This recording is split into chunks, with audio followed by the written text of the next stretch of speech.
அத்தியாயம் 10. தன்னோட வெற்றி வயிற்றில் தன்னோட கணவனுடைய கைப்பட்டதும் அந்த உணர்வை தாங்க முடியாத சிவன்யா திக்குமுக்காடி போனான். இது என்ன மாதிரி உணர்வு? பழிவாங்க அழைச்சிட்டு வந்தவன் தன்னை காமத்தோட தீண்டுவதோட நோக்கம் என்ன என்று குழம்பி போனான் சிவன்யா. அவளுடைய இடுப்பை பலமா பிடிச்சிருந்த ருத்ரன் அவளுடைய இடையின் மென்மையை உணர்ந்து அதை கசக்க வேண்டும் போல தோன்றிய உணர்வை அப்படியே வெளிப்படுத்தினான்.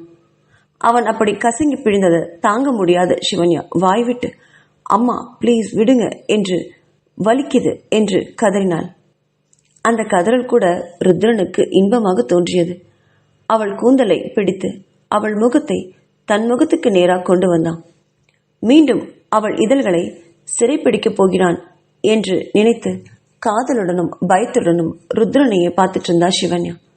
ஆனா அவனும் அவளுடைய வயிற்றில் இரு கைகளையும் கொண்டு வந்து நிறுத்தி அதை அழுத்தி பிடிச்சு அப்படியே அவளை சுவரோரமா அழைச்சிட்டு போனான்.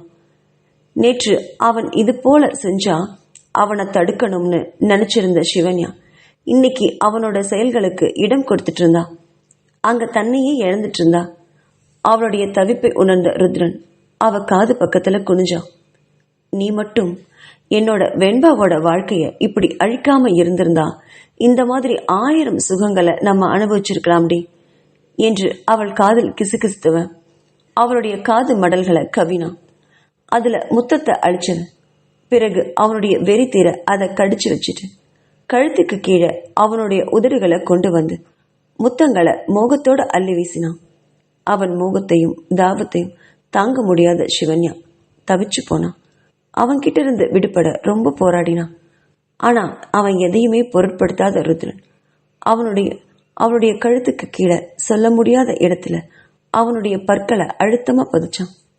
அந்த வழியில தாங்கவே முடியாத சிவன்யா என்னை விட்டுடுங்க ப்ளீஸ் போதும் என்னால வலி தாங்க முடியல என்று கெஞ்சிய அந்த குரல் கூட ருத்ரனுக்கு காதல் பசியை அதிகமாக்கி கொண்டே போச்சு.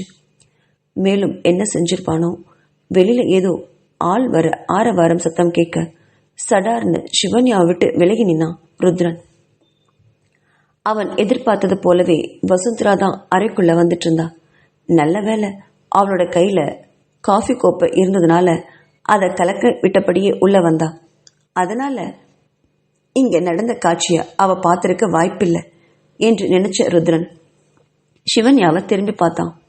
அவ இன்னுமே தன்னை சமாளிக்க படாத பாடுபட்டு இருக்கிறத கவனிச்சவன் அது வசுந்தராவுக்கு தெரியக்கூடாதுன்னு அவளை மறைச்சபடி வசுந்தராவை பார்த்து அழகா சிரிச்சான்.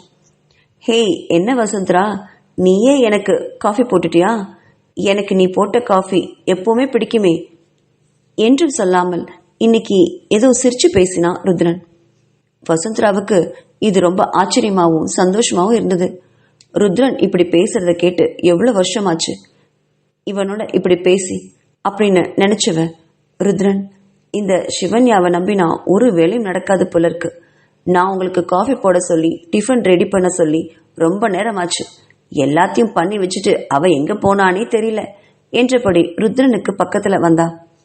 அதை உணர்ந்த ருத்ரன் அட நீ சிவன்யாவையா தேடிட்டு இருந்த?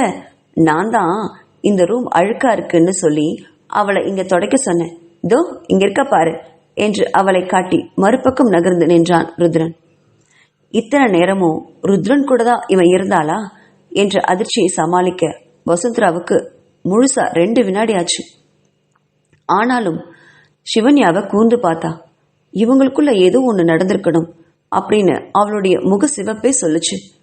வசுந்தராவோ அது என்னவா இருக்கும்னு நினைச்சபடியே ருத்ரனை குழப்பத்தோட திரும்பி பார்த்தா.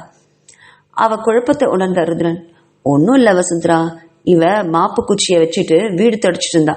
நான் தான் அதை பிடிங்கி வச்சுட்டு அவ கையில இந்த அழுக்கு துணியை கொடுத்தேன். உட்கார்ந்து தொடக்கட்டுமே, அப்பதான் அவளுக்கு இடுப்பு உடையும் என்று வக்ரமா சொன்னவன் அவளை ஒரு முறை பார்த்து முறைச்சிட்டு என்ன மச நிக்கிற வேலைப்பாரு என்று திட்டியபடி வசுந்தராவின் கையில் இருந்த காஃபி கோப்பையை வாங்கிட்டு வெளியில போனான் ருத்ரன்.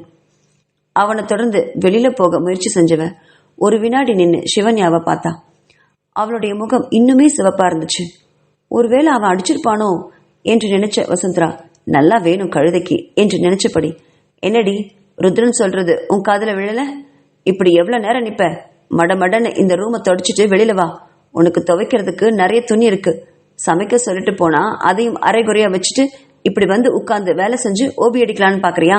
இரு, உன்னை நான் வந்து வச்சுக்கிறேன் என்று கத்தியபடி ருத்ரனை தொடர்ந்து அவ பின்ன ஓடினா வசுந்தரா. அந்த அறையிலிருந்து வெளியில போன ருத்ரன் தன்னோட தங்கை வெண்பாவோட அறைக்கு போனான். அவளை தொடர்ந்து வசுந்தராவும் அந்த அறைக்குள்ள வர ருத்ரன் வசுந்தராவா திரும்பி பார்த்தான். வசுந்தரா, எனக்கு கொஞ்ச நேரம் வெண்பா கூட தனியா இருக்கணும், கொஞ்சம் வெளியில வெயிட் பண்றியா என்று கேட்டவன மனசுக்குள்ள திட்டினா வசுந்தரா. பெரிய பாசமலர் சிவாஜி தங்கச்சி சாவித்திரின் நினப்பு. எப்படியும் இவர் பேசுறதுக்கு அவளுக்கு ஒன்றும் கேட்காது. ஆனாலும் ஒரு 10 நிமிஷம் தினமும் பேசி அப்படி என்ன சாதிச்சாரோ? வெண்பாவோட உடல்நிலையில இந்த 2 வருஷமா ஒரு முன்னேற்றமும் தெரியல. அவ தெரியாம இருக்கிறதும் நமக்கு நல்லதான்னு மனசுல நினைச்சவ முகத்தை புன்னகை மாறாமல் பாதுகாத்தா. ஐயோ ஆமா இல்ல, நீங்க தான் தினமும் இப்படி வெண்பா கூட பேசுவீங்களே, நான் மறந்தே போயிட்டேன், மன்னிச்சிடுங்க. சரி ருத்ரன், நான் வெளில இருக்கேன் என்றவள் அங்கிருக்கும் நர்ஸ கஞ்சாட காட்டினான். அவளும் வசுந்தராவோட வெளியில போக ருத்ரன் தங்கையை பார்த்து அவளுடைய படுக்கை அறைக்கு வந்து அந்த படுக்கையில ஒரு ஓரமா உட்கார்ந்தான். அவளுடைய ஆக்சிஜன் மாஸ்க கொஞ்சம் ரிமூவ் பண்ணி அந்த பக்கம் வச்சவன் அவளுடைய தலைய அன்பா கோதிவிட்டான். வெண்பா, வெண்பா எப்படிரா இருக்க? அண்ணா பேசுறது உன் காதுல விழுகுதா? இன்னும் எத்தனை வருஷம்டா இப்படியே கிடந்து இந்த அண்ணனை தவிக்க விட போற? என்னால இதை தாங்கவே முடியலடா. யாருக்கு வாழ்றோம் எதுக்கு வாழ்றோம்னே தெரியாம வாழ்ந்துட்டு இருக்கேன். சீக்கிரமா கண்ணை முழிச்சு வாடா என்று கண் கலங்கி பேசின ருத்ரன் தன்னையும் அறியாம தன் கண்கள்ல நீர் வழியறத அவசரமா தொடச்சுக்கிட்டான். வெண்பா, நீ ஆசைப்பட்டது மாதிரி உன்னோட ஃப்ரெண்டு சிவன்யாவை நேத்து கல்யாணம் பண்ணி இங்க கூட்டிட்டு வந்திருக்கேன் தெரியுமா? ஆனா நீ நினைக்கிற மாதிரி அவ நல்லவளே இல்லையிடாமா. அவ உன்னை இந்த நிலைமைக்கு ஆளாக்கியிருக்காளே பாவி. அவளை எப்படி நான் மன்னிச்சு என்னோட மனைவியா ஏத்துக்க முடியும்? ஆனா நீ எப்போ அவளுடைய போட்டோவை காமிச்சு இவளை தான் நீ கல்யாணம் பண்ணிக்கணும்னு சொன்னியோ அப்பவே அவளை மனசார காதலிக்க ஆரம்பிச்சிட்டேனே. அந்த காதல் உணர்வுகளோட பழி உணர்வும் சேர்ந்து என்னை பாடா படுத்துதுமா. நான் பண்றது தப்பா சரியானு கூட எனக்கு தெரியல. இதுக்கெல்லாம் பதில் நீ தெளிந்து வந்துதான் சொல்லணும். உனக்கு சுயநினைவு வர்ற வரைக்கும், அவ உன்கிட்ட மன்னிப்பு கேட்கிற வரைக்கும், எந்த நிலைமையிலும் அவளை என்னோட மனைவியா நான் ஏத்துக்கவே மாட்டேன் வெண்பா. இது உன் மேல சத்தியம். சீக்கிரமா எந்திரிச்சு வாடா, அண்ணன் உனக்காக ஆசையா காத்துட்டு இருக்கேன் என்று கூறியவன் தன்னோட தங்கை வெண்பாவோட கைகளை பிடிச்சு அவளுடைய கண்கள்ல ஒத்திக்கிட்டான். அவனுடைய கைகள்ல ருத்ரனோட கண்ணீர். அத வெண்பா உணரவே இல்லை. மரக்கட்ட மாதிரி கிடந்தா. கொஞ்ச நேரம் தன்னோட தங்கைய அப்படியே பார்த்துக்கிட்டு அமைதியா இருந்தான் ருத்ரன்.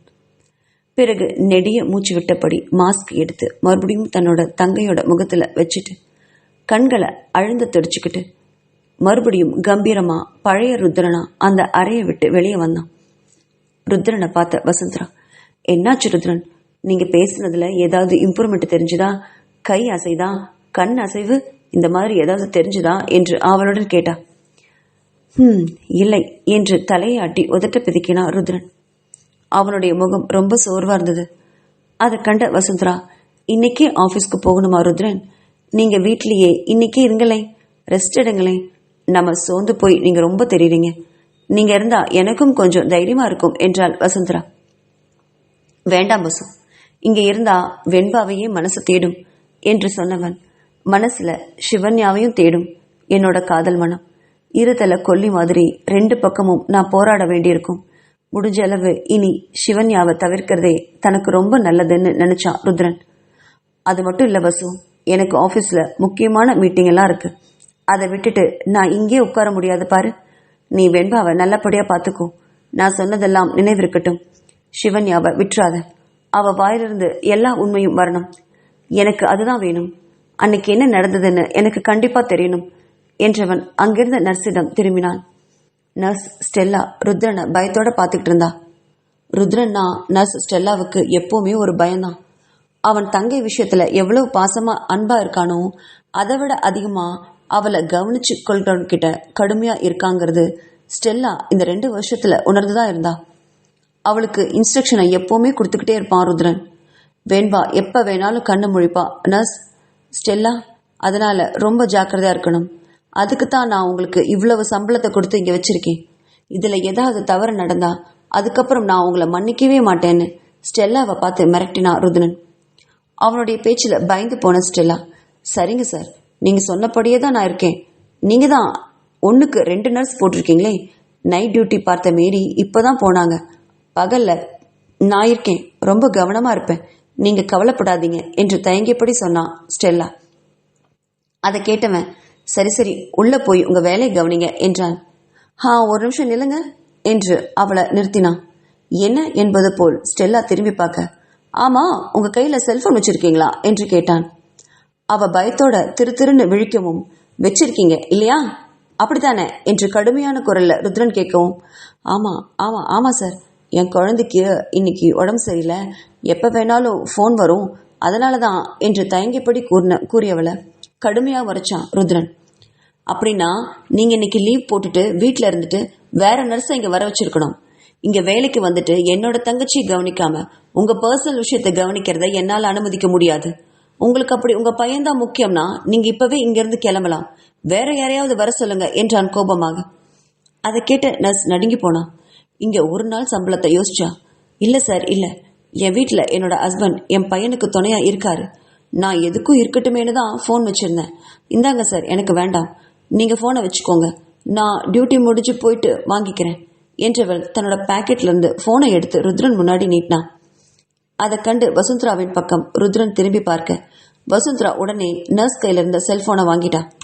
உனக்கு எத்தனை தடவை சொல்றது ஸ்டெல்லா, வெண்பாவை பார்க்குற இந்த டைம்ல நீ ஃபோன் யூஸ் பண்ணக்கூடாதுன்னு இதையே பல தடவை சொல்லியாச்சு உனக்கு. ஆனால் நீ கேட்கறதே இல்லை. உனக்கு தான் கதை புத்தகங்கள்லாம் வாங்கி கொடுத்துருக்கமே, அங்கே உட்காந்து அதை படிக்கலாம்ல. அதை விட்டுட்டு இப்படி பேஷண்ட்டை பக்கத்தில் வச்சுட்டு செல்ஃபோனில் ரீல்ஸ் பார்க்கறது தப்புன்னு எத்தனை தடவை உங்ககிட்ட சொல்றது என்று அவளும் அவ பங்குக்கு திட்டினா. பேஷண்ட் பேஷண்ட் என்ற வார்த்தையில் துடித்து போனான் ருத்ரன். தன் கண்களை ஒரு தடவை இறுக மூடி திறந்தான். வெண்பா வெண்பா என்றது அவனுடைய மனம். வசுந்தரா திட்டியதை கேட்ட nurse, sorry madam, sorry sir, இனி இந்த மாதிரி தவறு எதுவும் நடக்காது, மன்னிச்சிடுங்க என்று மன்னிப்பு கேட்டுவிட்டு வெண்பாவோட அறைக்குள்ள போனா ஸ்டெல்லா.